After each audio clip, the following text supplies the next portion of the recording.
السلام علیکم ورحمۃ اللہ وبرکاتہ۔ آج ہم بات کریں گے سجدہ تلاوت کے بارے میں۔ کیا سجدہ تلاوت یہ فرض ہے یا اس کو ہر حال میں کرنا ہی چاہیے یا اس کو ہم چھوڑ بھی سکتے ہیں؟ دیکھتے ہیں نبی رحمت صلی اللہ علیہ وسلم کی زندگی سے ہمیں کیا تعلیمات اس کے متعلق ملتی ہیں۔ سب سے پہلے یہ یاد رکھیں کہ نبی رحمت صلی اللہ علیہ وسلم اس سجدے کے بارے میں آپ نے بہت زیادہ ایک فضیلت بتائی ہے۔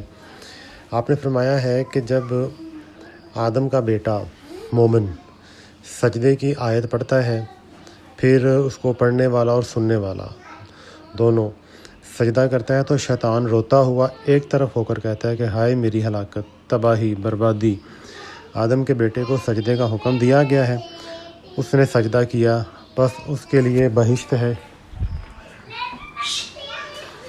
اور مجھے سجدے کا حکم دیا گیا ہے، میں نے نافرمانی کی، بس میرے لیے آگ ہے۔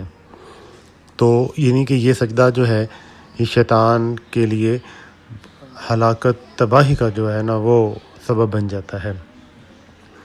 عبداللہ بن عمر روایت کرتے ہیں کہ رسول اللہ صلی اللہ علیہ وسلم جب سجدے کی آیت تلاوت کرتے تو آپ سجدہ کرتے، تو آپ کے ساتھ جو صحابہ ہوتے وہ بھی سجدہ کیا کرتے تھے۔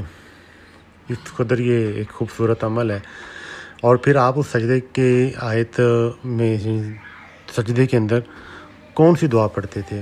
بڑی مشہور، آپ کو آنی چاہیے سب کو۔ سجدہ وجہ للذی خلقہ وشق سمعہ وبصرہ بحولہ وقوتہ فتبارک اللہ احسن الخالقین۔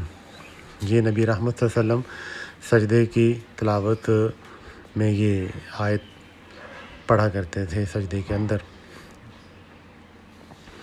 اچھا، اب یہ تو اس کی فضیلت ہے، ہم سب کو کوشش کرنی چاہیے کہ ہم سجدہ کیا کریں، لیکن اگر کسی وجہ سے اگر سجدہ انسان نہیں بھی کرتا تو یہ گناہ نہیں ہے۔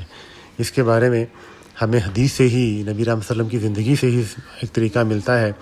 دو حدیثیں آپ کے سامنے رکھتا ہوں، ایک مسلم کی ہے اور ایک بخاری کی، کہ زید بن ثابت رضی اللہ عنہ فرماتے ہیں کہ میں نے نبی رحمت صلی اللہ علیہ وسلم کے سامنے سورہ نجم تلاوت کی تو آپ نے سجدہ تلاوت نہیں کیا۔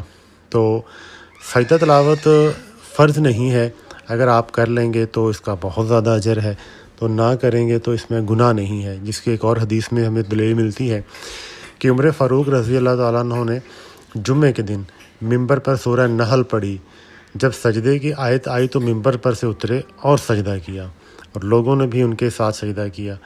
پھر دوسرے جمعے کو پھر وہی صورت پڑھی، سورہ نحل، اور سجدہ نہیں کیا، اور پھر فرمایا لوگوں جب ہم سجدے کی آیت پڑھتے ہیں تو جو کوئی سجدہ کرے تو اس نے اچھا کیا، اور جو کوئی نہ کرے تو اس پر گناہ نہیں ہے۔ تو یعنی کہ یہ ایک ہمیں اس میں تھوڑی سی ریلیکسیشن بھی ہے کہ اگر آپ کسی سفر میں ہیں، کسی ایسے جگہ پہ ہیں، آپ کو رات کو سوتے ہوئے آپ نے پڑھی ہے، تو اگر ہمیں موقع نہیں ملا تو یہ ہم پہ گناہ نہیں ہے۔ تو لیکن اگر ہم کر لیتے ہیں تو فضیلت تو پھر ظاہر ہے بہت زیادہ ہے اس کی، تو چھوڑنے پہ اس کو گناہ نہیں ہے۔